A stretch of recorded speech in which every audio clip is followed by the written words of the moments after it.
শিবরাত্রির রাতে গোপন সত্য ফাঁস। শেষটা বিশ্বাস করতে পারবেন না। Dark marriage mystery. একই মানুষ আপনার সামনে দেবী পার্বতীর মতো, আর অন্ধকারে সম্পূর্ণ অন্য কেউ। ব্যাপারটা যদি এমন হয়, আর যদি সেই মানুষটাই আপনার নিজের স্ত্রী হয়।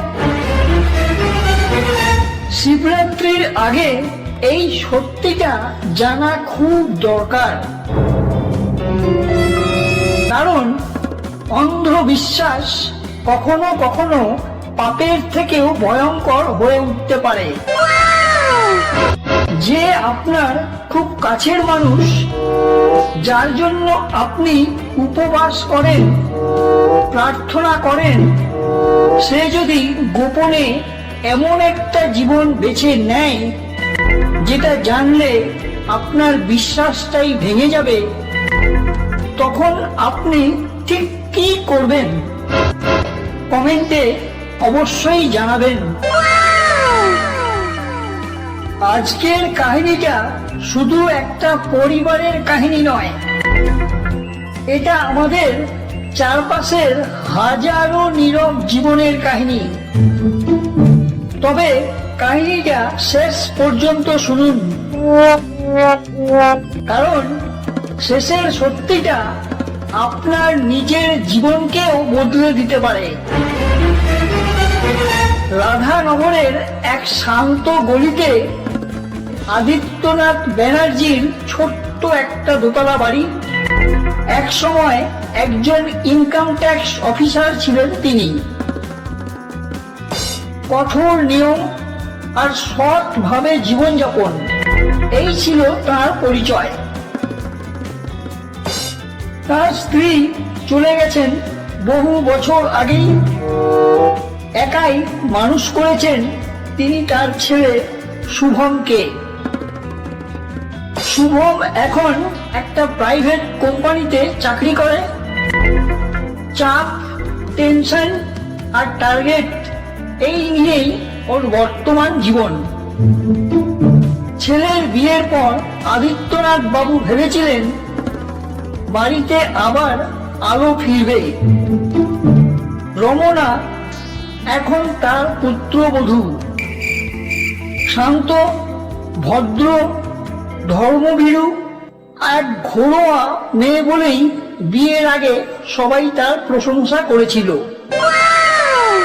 কিন্তু সব কাহিনী বাইরে থেকে যেমন দেখা যায়, ভেতরেও কি ঠিক তেমনি থাকে? বিয়ের কিছুদিন পর থেকেই শুভম অফিসে বেরোনোর কিছুক্ষণ পরেই রমনা প্রতিদিন কোথায় যেন বেরিয়ে যায়।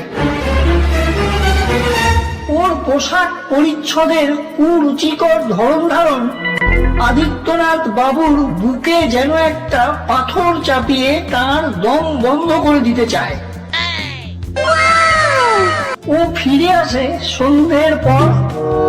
শুভম বাড়িতে ফেরার ঠিক আগে অত্যন্ত শান্ত আর স্বাভাবিক মেজাজে, আর অত্যন্ত শোভনীয় ও রুচিসম্মত পোশাক পরে। ও কাউকে কিছু বলে না। আদিত্যনাথ বাবু প্রথমে এই ব্যাপারটা নিয়ে তেমন একটা গুরুত্ব দেননি। তিনি নিজের মনকে বোঝালেন, নতুন প্রজন্ম হয়তো বন্ধুদের কাছে যায়। কিন্তু একদিন তিনি লক্ষ্য করে দেখলেন বাড়ির সামনে একটা দামি গাড়ি এসে দাঁড়ায়। রমনা তাড়াহুড়া করে উঠে যায় সেই গাড়িতে। আর ঠিক সেই মুহূর্তেই তার বুকের ভেতর ঢুকে গেল নানা অজানা ভয় আর সন্দেহ। সন্দেহ মানুষের জীবনে সবচেয়ে নীরব ও অথচ এক ভয়ঙ্কর যন্ত্রণা। এই যন্ত্রণা মানুষের জীবনটাকে কুড়ে কুড়ে খেয়ে শেষ করে দেয়, তাই না? তিনি রমনার সঙ্গে এই নিয়ে কথা বলতে গেলেই রমনা ফোঁস করে ওঠে। একদিন তিনি ছেলেকে এই ব্যাপারে কিছু বলতে চাইলেন, কিন্তু বলতে পারেননি, কারণ তিনি জানেন প্রাইভেট কোম্পানিতে চাকরির চাপ মানুষকে ভিতর থেকে ভেঙে শেষ করে দেয়। আর একটা সত্য, অনেক সময় আমরা সত্য জানলেও প্রিয় মানুষটাকে আঘাত দিতে চাই না। এইভাবেই দিন কেটে যাচ্ছিল, কিন্তু আদিত্যনাথ বাবুর রাতের ঘুম উধাও। সামনেই শিবরাত্রি, বাড়িতে পুজোর প্রস্তুতি চলছে। রমনা উপবাস করছে, শিবের নাম জপ করছে। ব্যাপারটা সবকিছু এত নিখুঁত যেন মনে হচ্ছে এটা একটা কোনো অদৃশ্য নাটকের মঞ্চ। একদিন সন্ধেবেলায় আদিত্যনাথ বাবু আর চুপ করে থাকতে পারলেন না। শুভমকে ডেকে তিনি সব খুলে বললেন। শুভম তার বাবার কথা শুনে হেসে উঠল। ও বলল, বাবা, তোমার বৌমাকে নিয়ে আমি আগেও অনুসন্ধান করেছি। তুমি ভুল করছো বাবা। কারণ যে মেয়ে প্রতি সোমবার উপবাস করে আর যার ব্যাগে ধর্মগ্রন্থ আর মোটিভেশনাল বুক ছাড়া আর কিছুই থাকে না, সে কি কখনো ভুল পথে যেতে পারে? আমরা বিশ্বাস করতে ভালোবাসি, কারণ সত্য অনেক সময় সহ্য করা কঠিন। আদিত্যনাথ বাবু চুপ করে গেলেন। তিনি শুধু একটা কথাই বললেন, একদিন তুই নিজেই বুঝবি বাবা। সেদিন ছিল শিবরাত্রির আগের রাত। সেদিন আকাশটা অদ্ভুত রকমের নীরব দেখালো। রমনা বলল, কাল আমি শিব মন্দিরে গিয়ে সারা রাত জেগে থাকবো। শুভম মনে মনে খুব খুশি হলো। ও ভেবেছিল এমন স্ত্রী পাওয়া তো ভাগ্যের ব্যাপার। কিন্তু এই কথা শুনে আদিত্যনাথ বাবুর বুক কেঁপে উঠল। কেন যেন তার মনে হচ্ছিল কাল কিছু একটা নিশ্চয়ই অঘটন ঘটবে। আর হলো ঠিক তাই। পরের দিন দুপুরে শুভম অফিসে বসে কাজ করছে, আর ঠিক তখনই হঠাৎ অচেনা নাম্বার থেকে একটা ফোন এলো। একটা দুর্ঘটনা ঘটেছে। একজন অচেনা মহিলা প্রায় অর্ধনগ্ন। আপনাকে তার পরিচয়টা নিশ্চিত করতে হবে।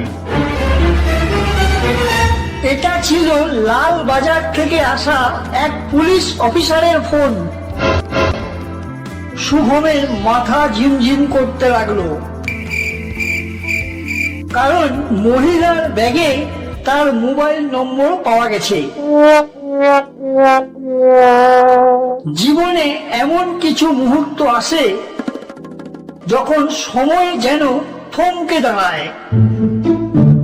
লালবাজারে পৌঁছে শুভম যা দেখলো সেটা ও কোনোদিনও ভুলতে পারবে না।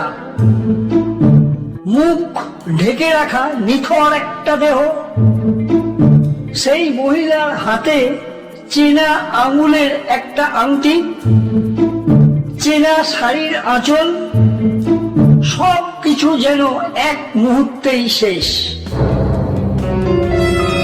তার পৃথিবীটা এবার যেন চোখের সামনে হুড়মুড় করে ভেঙে পড়ল। এই কাহিনীটা কিন্তু এখানেই শেষ হয়নি। তদন্তে জানা গেল রমনা বহুদিন ধরেই একটি চক্রের সাথে জড়িয়ে পড়েছিল। প্রথমে ওর সাথে করা হয়েছিল প্রতারণা, তারপর ওকে নিয়ে করা হয়েছিল ব্ল্যাকমেল, তারপর ওকে ভয় দেখানো হতো। বের হতে চেয়েও ও সেখান থেকে বেরিয়ে আসতে পারেনি। শেষ রাতে ও নাকি কাউকে ফোন করে বলেছিল, আমি সব সত্য বাইরে প্রকাশ করে দেব। আর তারপরেই দুর্ঘটনা। এটা কি সত্যিই দুর্ঘটনা ছিল, নাকি সত্যকে চুপ করানোর জন্য একটা মরিয়া প্রচেষ্টা? এই প্রশ্নের আজও কোনো উত্তর নেই কারো কাছে। শিবরাত্রি মানেই ধ্বংসের রাত নয়, শিবরাত্রি মানে মিথ্যের বিনাশ। আদিত্যনাথ বাবু মন্দিরে বসে সেদিন কাঁদলেন। তিনি বললেন, হে মহাদেব, আমরা এখনো মানুষ চিনতে শিখলাম না। শুভম কাঁপা কাঁপা গলায় বলল, বাবা, ও শুধু আমার স্ত্রী ছিল না, ও ছিল আমার সবটুকু বিশ্বাসের শেষ আশ্রয়। আজ আমি বুঝেছি, ভাঙনটা ওর হাতে নয়, ভাঙনটা আমার অন্ধবিশ্বাসের হাতেই ছিল। তারপর একটুখানি থেমে শুভম আবার বলল, বাবা, দোষ ওর একার নয়। আমি চোখ বন্ধ করে যে ভালোবাসাটাকে পূজা ভেবেছিলাম, সেই অন্ধবিশ্বাসী আজ আমাদের থেকে সব কিছু কেড়ে নিল। মানুষটা আমাকে ঠকায়নি, আমি নিজেই নিজের বিশ্বাসকে এত বেশি ভালোবেসেছিলাম যে সত্যিটা কখনো জানতেই চাইনি। আর ও যদি পাপ করে থাকে, তাহলে সেই পাপের অর্ধেক তো আমারও। কারণ আমি ওকে মানুষ না ভেবে স্বপ্ন বানিয়ে ফেলেছিলাম এতদিন। আজ বুঝেছি, ভালোবাসা মানুষকে ভাঙে না, অন্ধবিশ্বাসী নিঃশব্দে সব কিছু শেষ করে দেয় বাবা। এই কাহিনীটা শুধু একটা পরিবারের কাহিনী নয়। আমাদের চারপাশে এমন হাজার হাজার মানুষ আছে যারা দুটো আলাদা জীবন নিয়ে বেঁচে আছে। মনে রাখবেন, অন্ধবিশ্বাস যেমন বিপজ্জনক, তেমনি অযথা সন্দেহ আমাদের জীবনের ধ্বংস ডেকে আনে। তাই কোনো সম্পর্ককে বাঁচিয়ে রাখতে হলে প্রথমে আপনাকে কথা বলা শিখতে হবে, আর সত্য জানতে মনে সাহস রাখতে হবে। আজকের দিনে শিবরাত্রির প্রার্থনা শুধু উপবাস নয়, এই মহারাত্রির প্রার্থনা হলো নিজের ভেতরের অন্ধকারকেও চিনে রাখা। খোঁজ নিয়ে দেখুন, আজ রাত্রেও কোথাও না কোথাও কেউ নীরবে কাঁদছে। খোঁজ নিয়ে দেখুন, আজ রাত্রেও কেউ সত্য বলতে ভয় পাচ্ছে। খোঁজ নিয়ে দেখুন, আজকেও কেউ ভুল মানুষকে বিশ্বাস করছে। আপনি কি নিশ্চিত আপনার জীবনেও এমন কিছু নেই? মনে রাখবেন, ভালোবাসা মানুষকে ভাঙে না, কিন্তু অন্ধবিশ্বাস মানুষটাকে ভেঙে টুকরো টুকরো করে ফেলে। যদি এই কাহিনীটা আপনাকে এক মুহূর্তের জন্য হলেও ভাবায়, তাহলে বুঝবেন সত্যের দরজা আপনার জীবনে একটু হলেও খুলতে শুরু করছে। আর সেই দরজাটা খোলা থাকুক, এই শুভ কামনাই রইল আমাদের চ্যানেলের পক্ষ থেকে। সত্যি গল্পের অন্ধকার দুনিয়া, কাহিনী অন্ধকার বনের পথিক।